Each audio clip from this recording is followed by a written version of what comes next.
Dalawang klaseng DIY bread rolls na pwedeng ipambaon ng ating mga anak sa nalalapit na pasukan. Madali lang gawin at siguradong magugustuhan nila. Kakailanganin natin dito ng breadcrumbs, sliced bread, hotdog at ham. Any brand po ng hotdog at ham ay pwede po. Malapit na kasi ang pasukan ng ating mga anak. At isa ka rin ba sa katulad ko na nanay na nag-iisip kung anong pwedeng ipabaon sa kanila? Kung oo, pwede mo tong idagdag sa iyong listahan. Una na natin gawin yung hotdog roll. Kailangan natin ng sliced bread at tanggalin natin yung mga gilid-gilid ng tinapay.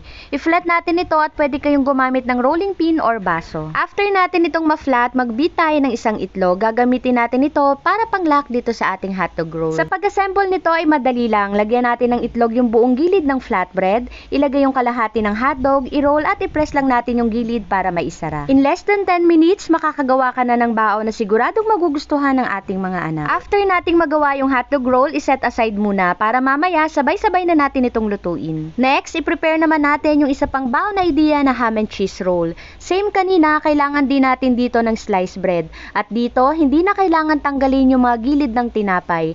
I-flat lang natin ito gamit yung rolling pin. At kakailanganin natin dito ng cheese. Any cheese ay pwede, pero ako quick melt yung gagamitin ko. Natira ko pa kasi ito last time. I-slice lang natin ito. At sa pag-assemble, lagyan natin ng itlog yung gilid ng tinapay at ilagay yung ham, then sliced cheese. I-roll lang natin ito at hindi na kailangan pang lagyan ng pangla kasi kusa na itong magsasara dahil dun sa itlog na nilagay natin kanina. Gawin natin ito sa lahat hanggang sa matapos, then iset aside muna. Next, kakailanganin natin dito ng 2 itlog at lagyan natin ng 1/4 cup milk, 1 tablespoon ng asukal at konting asin. I-mix lang natin ito ng mabuti hanggang sa matunaw na yung asukal. Gagamit din pala tayo dito ng breadcrumbs at same sa paggawa ng mga bread rolls, i-dip muna natin yung hotdog roll at ham and cheese roll dito sa egg, then sa breadcrumbs. Make sure lang na makoat lahat para maging crispy once na maluto na. At yung complete recipe po ng aking niluluto ay nasa dulo po ng aking video. Next, magpainit na tayo ng mantika at once na mainit na, iprito na natin itong ating mga ginawang merienda na pwede ring ipangbaon. Iprito lang natin lahat ito hanggang sa mag-golden brown and make sure na alalay lang po tayo sa apoy dahil madali po itong masunog. After natin itong maluto, gawa naman tayo ng pwedeng maging dip ng ating merienda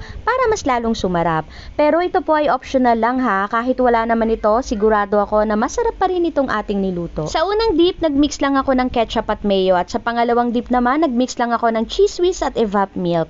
Mayo, ketchup, and cheese dip yung ginawa ko. And ready to serve na ang ating DIY bread rolls. Ikaw na lang ang mamili kung anong mas bet mo, pero sigurado ako parehas na masarap ito. Kaya dalawang klase yung ginawa ko. May mga bata kasi na iba-iba ang gusto. May mahilig sa hotdog, may mahilig sa ham, at meron naman gusto may cheese.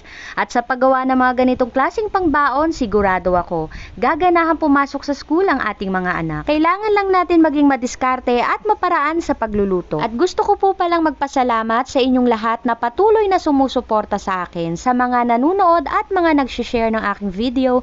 Thank you so much po and God bless.